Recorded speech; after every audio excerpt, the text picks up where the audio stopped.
Olá, meus lindos, tudo bom? Boa tarde.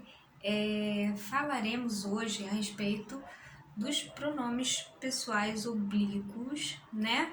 Aqueles que são pronomes, né, pessoais também. Nós temos os pronomes pessoais reto e oblíquo, né?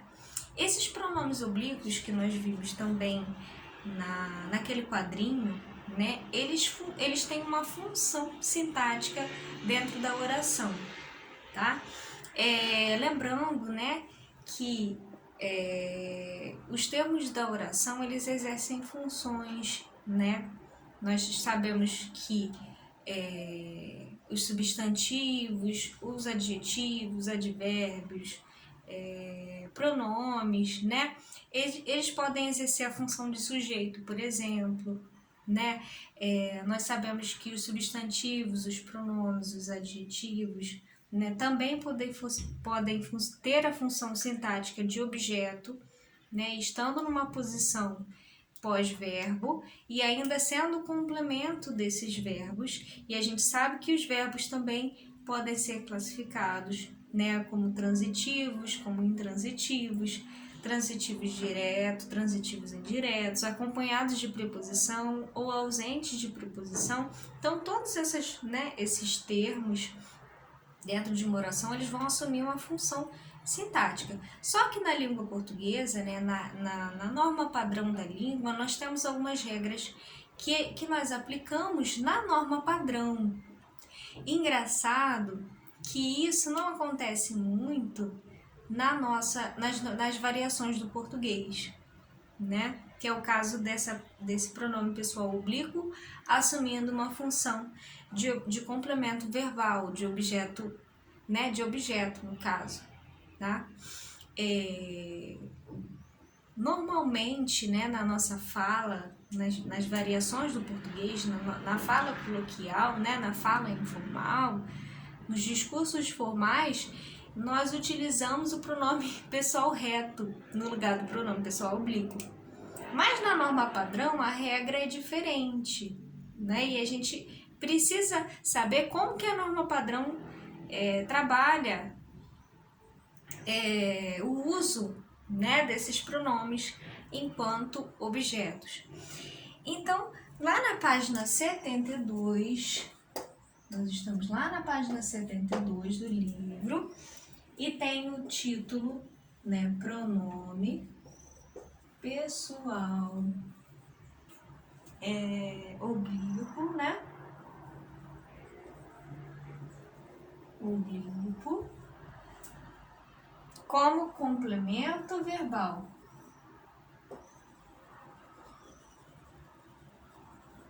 Certo? Pronome pessoal oblíquo como complemento verbal. Então aqui nós temos, né? Deixa eu ver se dá para aparecer melhor assim, né? Pronome pessoal oblíquo como complemento verbal. Então, só lembrando, né, que os pronomes, eles têm uma importância muito grande, né, dentro da oração. Por quê? Porque o que eles fazem, né? Eles são mecanismos de referenciação, mecanismos né, que substituem, são palavras que substituem os substantivos, ou ainda elas reiteram o substantivo, elas fazem referência, né? Então, elas também podem substituir os objetos e devem substituir os objetos em algumas situações que nós vamos ver aqui, né? Tem um trecho de uma entrevista do youtuber Felipe Neto, na página 72, que fala assim, ó: a TV não tem nada a me oferecer, diz o youtuber Felipe Neto. Então, a frase dele, né, a TV não tem nada a me oferecer. E aí é uma fala dele lá, tem mais um, né? Diz youtuber Felipe Neto. O pronome empregado, o me, no caso aqui, né, do me oferecer, que está acompanhando, na verdade, o verbo oferecer, né? Ele foi empregado fazendo referência ao próprio Felipe Neto, né? Essa enunciação aqui, né, é do Felipe Neto. Foi uma fala dele, um discurso dele aqui, né? Então, quando o Felipe Neto fala assim, a TV não tem nada a me oferecer, esse me refere-se a quem? Ao Felipe Neto, né? Então, esse me está fazendo referência ao youtuber, certo? Esse pronome está exercendo a função de complemento do verbo oferecer. Ele é um complemento verbal, concordam comigo?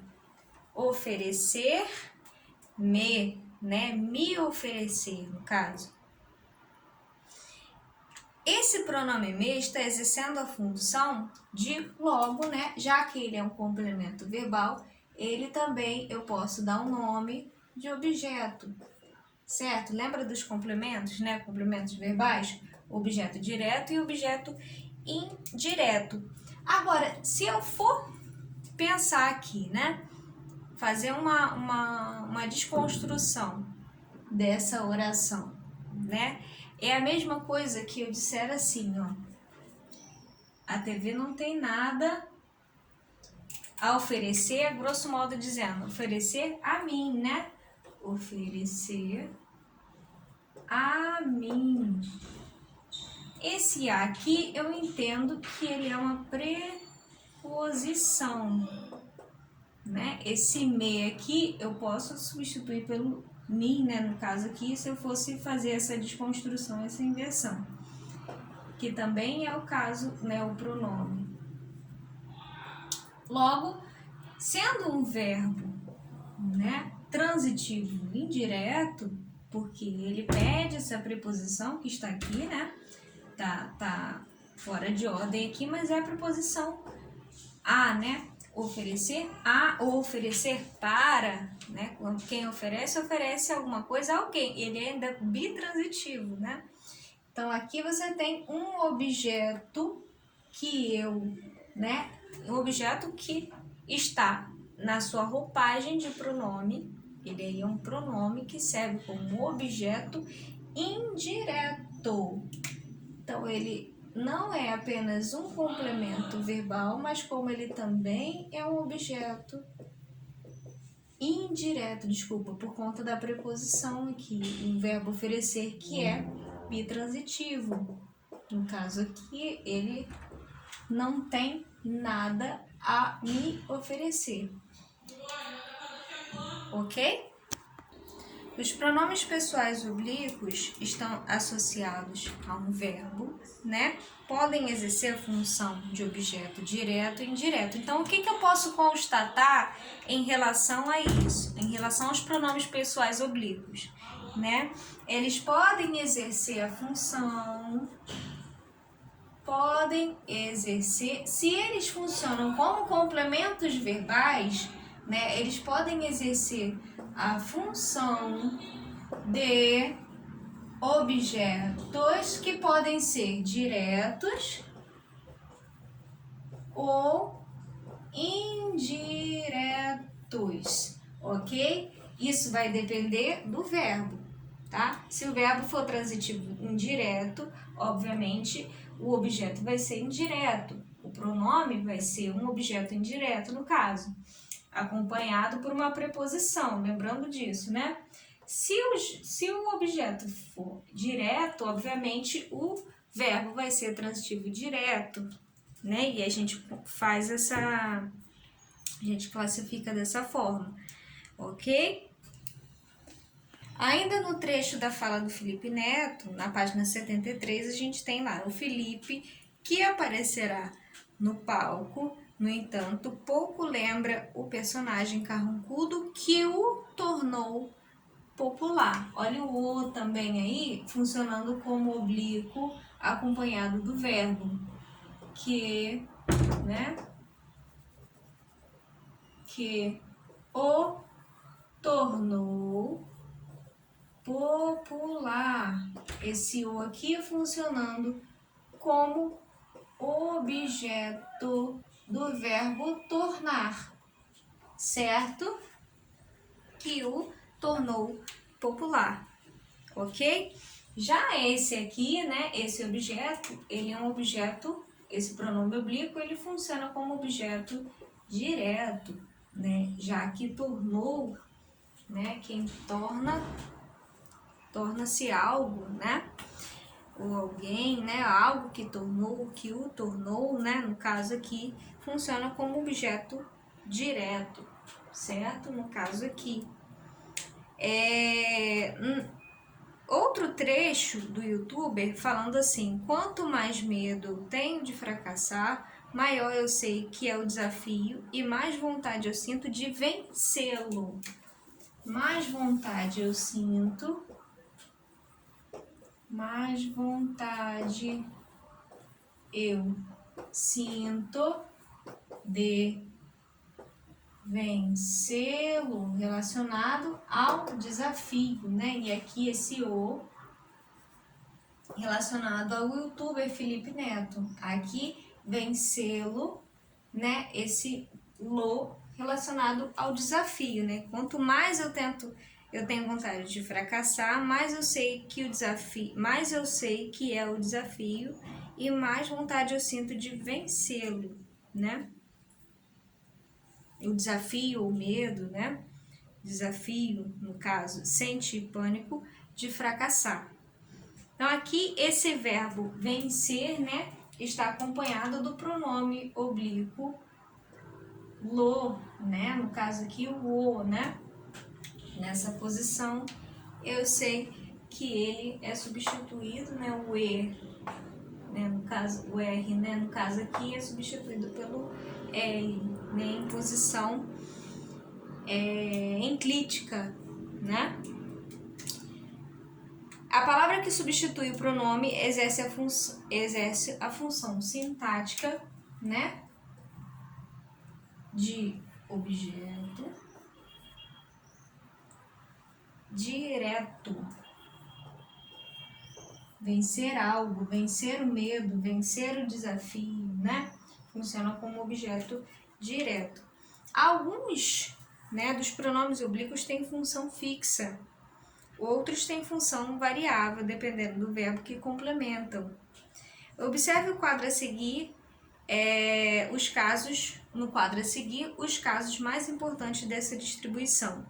Então, a gente tem lá os pronomes oblíquos, lá na página 73, os as, lhes, memim, teti, ceci, nos, vos, né? Pronomes que funcionam como objeto, então eles são fixos. O, a, os, as, né, que aqui é o lo, né, o o, que aí a gente tem essa regra do lo, lá, los, las, né, funcionam como objeto direto, fixamente, eu já sei que são objetos diretos. O lhe e o lhes funcionam como objetos indiretos, e o memim, teti, ceci, nos, vos, podem ser objetos diretos ou indiretos, dependendo do verbo a qual se ligam. Então, deu para a gente perceber que as regras, elas são relacionadas, né, aos complementos verbais. Na norma padrão, isso rola, né? Na norma padrão, isso acontece. Agora, nas variações do português, a tendência, né? E aí a gente pode pensar que futuramente talvez esses oblíquos não mais sejam, né, pertençam a essa regra padrão, a essa regra da norma padrão, né, da língua. E aí, o que a gente faz é colocar o pronome pessoal reto no lugar do pronome pessoal oblíquo, funcionando como objeto. Então, a gente fala assim: a norma padrão diz que eu o amo. Eu o amo. Norma padrão. O português padrão. Não é certo nem errado. É de acordo com o português padrão. É difícil aqui, hein? português padrão, né? As regras que nós estamos aprendendo é a colocação desses pronomes como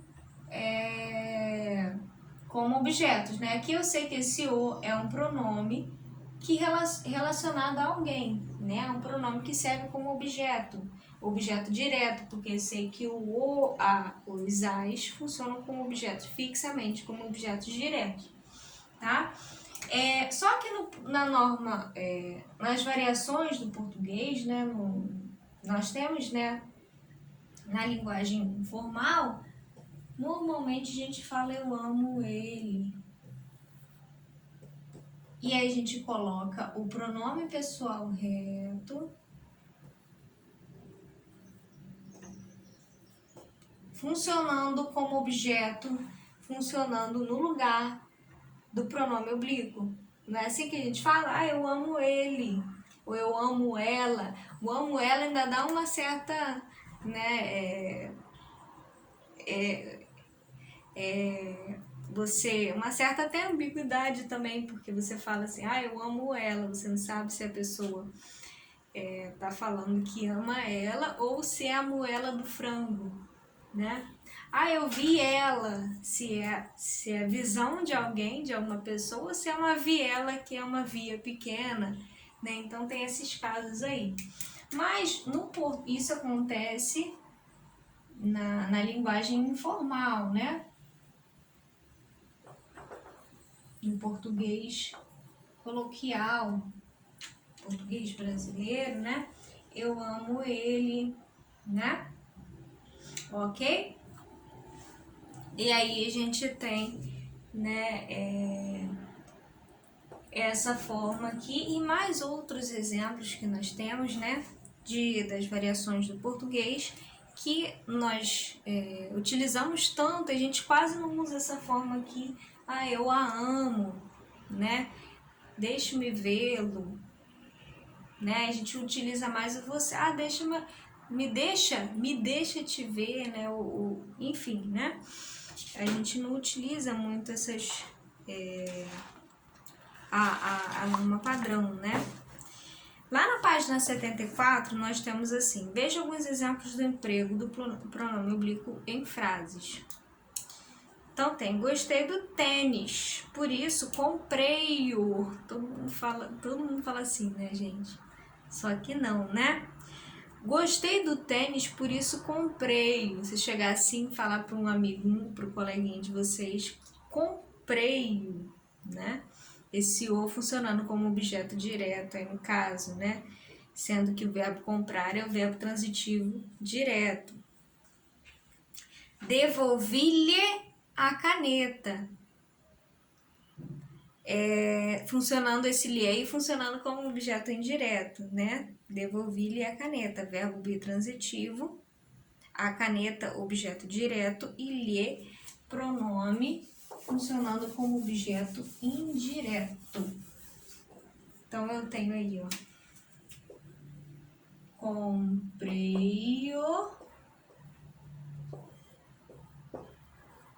objeto direto. E aí, logo abaixo, devolvi-lhe a caneta. É a mesma coisa que devolvi a ele a caneta. Devolvi-lhe a caneta. A caneta funcionando aqui como objeto também do verbo devolver. Devolvi a caneta para ele. É a mesma coisa a mesma coisa dessa frase. Devolvi a caneta para ele. Devolvi-lhe a caneta. Então, objeto direto. E o lhe funcionando aqui como objeto indireto. Certo? Porque eu sei que ele é fixo. Objeto indireto, né? Eu te convidei para a minha festa. Convidar, né? Eu convidei alguém, né? Esse T aí funcionando como objeto direto. Para minha festa, objeto indireto. Desejo-te boa sorte.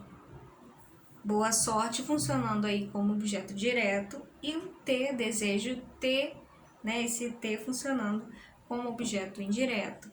certo? Sendo que tanto o verbo desejar, quanto o verbo convidar, quanto o verbo devolver são bitransitivos, né? Então, eles pedem esses dois complementos, ok? A gente termina na próxima aula.